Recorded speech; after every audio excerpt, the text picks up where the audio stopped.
Bonsoir à tous et merci de nous rejoindre dans ce nouveau journal. Je vous invite à suivre les détails de nos informations jusqu'à la fin. Voici les titres. La mouvance Ravalman en s'en remet à la Cour électorale spéciale. 3 des 4 requêtes reçues par cette Cour ont été déposées par la mouvance de l'ancien chef d'État Ravalman. De son côté, Jean-Louis Robinson insiste pour faire la confrontation des PV. Les résultats publiés par la Sénit donnent une large victoire à Erason Armapian avec plus de 52% des suffrages exprimés. Après Noël, place maintenant aux fêtes des fins d'année. Jdazoub, le roi des Salèques, animera les réveillons à Mbupou mardi prochain. Et enfin, à l'étranger, l'ONU prévoit de renforcer la présence des casques bleus au Soudan du Sud pour le maintien de la paix dans ce pays où les affrontements entre les forces de l'actuel chef d'État et celles de son ex-vice-président continuent et font des centaines de morts dans ce pays. On commence tout de suite ce journal par les derniers résultats publiés par la Sénit. C'était à 18h15. Le taux de participation atteint aujourd'hui les 50,63%. Et Erason Armapian est en tête avec 52,22% des voix. Et Jean-Louis Robinson obtient 47,78% des voix. 15 971 bureaux de vote ont transmis les PV à la Sénit sur les 20 001 bureaux de vote ouverts le jour du 20 décembre dernier. Et face à l'évolution de la situation et des résultats du second tour de la présidentielle qui pour l'instant sont en faveur de Erason Armapian, la mouvance Ravalman ne baisse pas les bras. Le camp de l'ancien chef d'État s'en remet maintenant à la CES. En effet, 3 des 4 requêtes reçues par la Cour électorale spéciale sont déposées par cette mouvance et du parti du candidat Jean-Louis Robinson. 29 autres requêtes concernant les législatives ont été aussi reçues jusqu'ici par cette Cour électorale spéciale. Mamba Okafejanian, Yves Chanel. Une semaine après les scrutins jumelés, la Cour électorale spéciale ouvre enfin ses portes aux journalistes. Comme au siège de la Sénita à Larbi, le siège de la CES en Bouïda reçoit aujourd'hui les résultats émanant de plus de 15 000 bureaux de vote. Tous les PV sont entassés dans cette grande salle. Nous avons une permanence qui travaille 24 heures sur 24. Nous avons une équipe qui attend à n'importe quelle heure l'arrivée des plis. Il les dépose ici et on passe tout de suite au dépouillement, c'est-à-dire le comptage des enveloppes.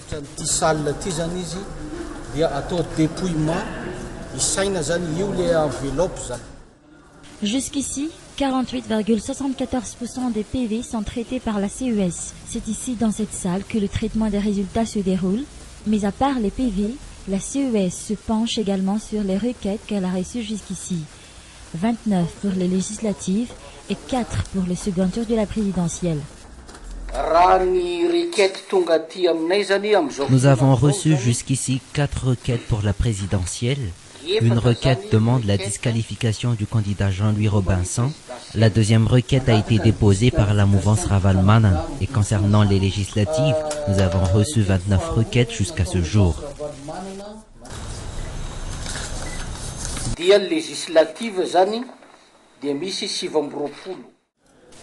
La Cour électorale spéciale devra rendre son verdict 15 jours après la publication par la Sénit des résultats provisoires, mais elle rendra son jugement sur les requêtes reçues avant la publication des résultats définitifs.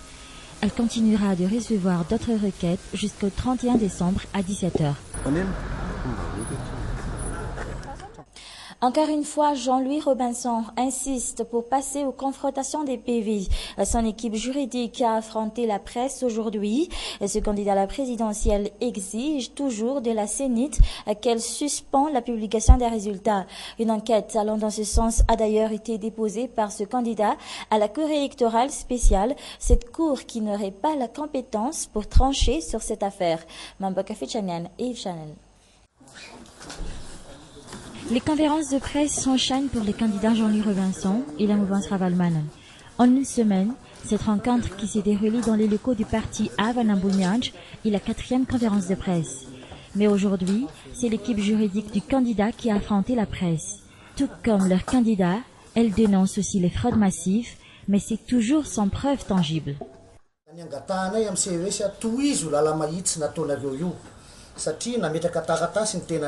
Nous exigeons de la CES qu'elle poursuive son impartialité.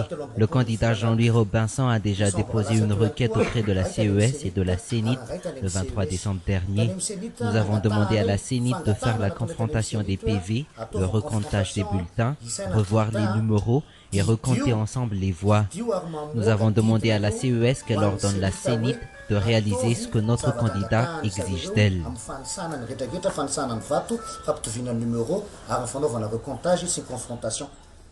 Une des 4 requêtes qu'a reçue la Cour électorale spéciale. Aujourd'hui, la question se pose si cette Cour a la compétence pour trancher sur cette affaire, c'est-à-dire donner des ordres à la CENIT pour qu'elle arrête la publication des résultats et refasse le comptage des voix, comme le réclame l'équipe du candidat Jean-Louis Robinson.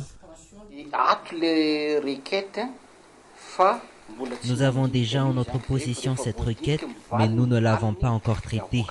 Mais quand ce sera fait, nous donnerons tout de suite notre réponse. Une réponse évasive de la part du président de la CES, mais si on se réfère au texte en vigueur, la CES ne pourra pas exiger de la CENIT ce genre de requête, la CENIT étant une commission indépendante. Tout comme la CES, qui est une cour souveraine, elles ne reçoivent d'ordre d'aucune autre entité ni aucune autre personne. Sans transition, plus que 5 jours et l'année 2013 sera derrière nous. Dans les grands hôtels et les salles de réception de la capitale, on s'active pour préparer la nuit du Saint-Sylvestre. Les répétitions s'enchaînent.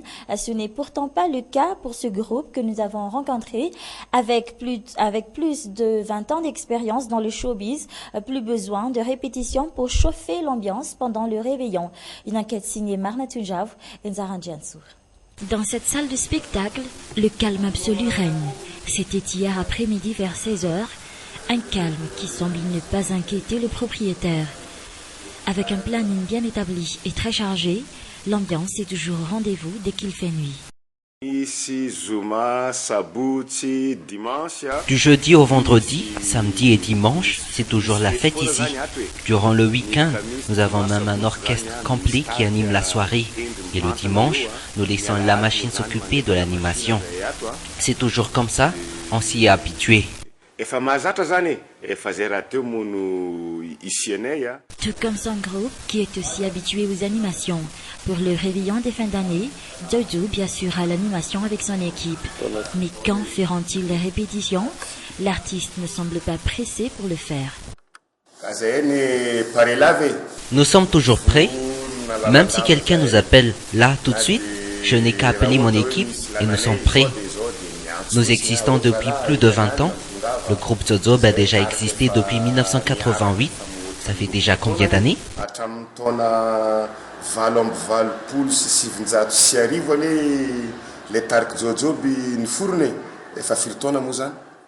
25 ans d'expérience dans le showbiz pour le roi du Salik. Plus besoin de répétition pour animer un réveillon de fin d'année. Aujourd'hui, sa principale préoccupation, la sécurité des lieux pendant la soirée. Depuis Noël, l'insécurité gagne du terrain dans notre quartier. Nous voulons surtout préserver notre clientèle des incidents que pourrait causer l'alcool pendant les fêtes. C'est pourquoi nous allons renforcer la sécurité à l'intérieur de la salle de spectacle.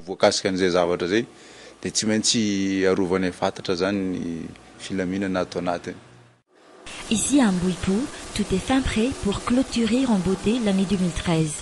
Ailleurs, les répétitions s'enchaînent. À 5 jours du réveillon, les préparatifs n'en sont qu'à leur début.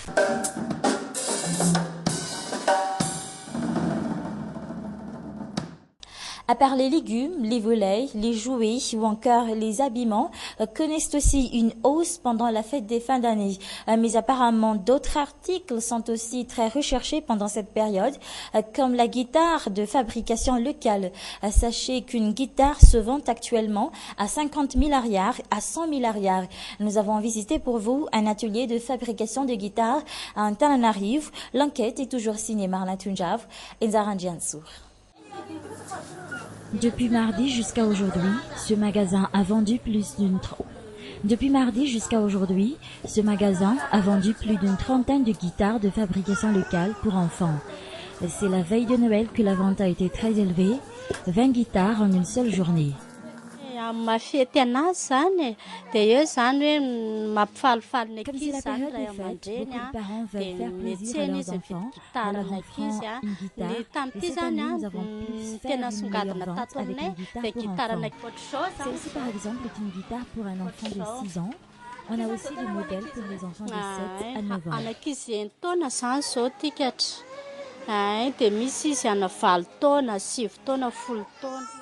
La fête de Noël passée, la vente des guitares pour adultes connaît une amélioration et cela devrait continuer jusqu'au mois de janvier.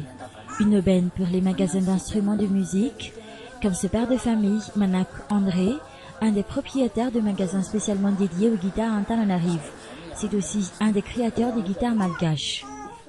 Il a créé cette enseigne en 1981. Derrière le magasin se trouve l'atelier.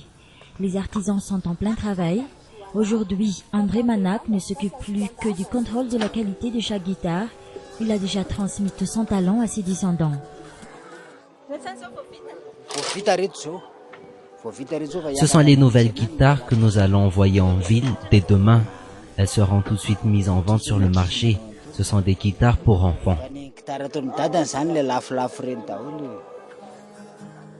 Aujourd'hui, ce secteur fait vivre une dizaine de familles en Antananarive. Ces artisans espèrent une amélioration de leurs conditions et cela commence par un meilleur accès au financement pour développer le métier ou encore plus d'accès aux matières premières nécessaires à la fabrication de guitares. C'est la fin de cette édition. Merci de votre attention. Je vous donne rendez-vous demain soir à la même heure. Au revoir.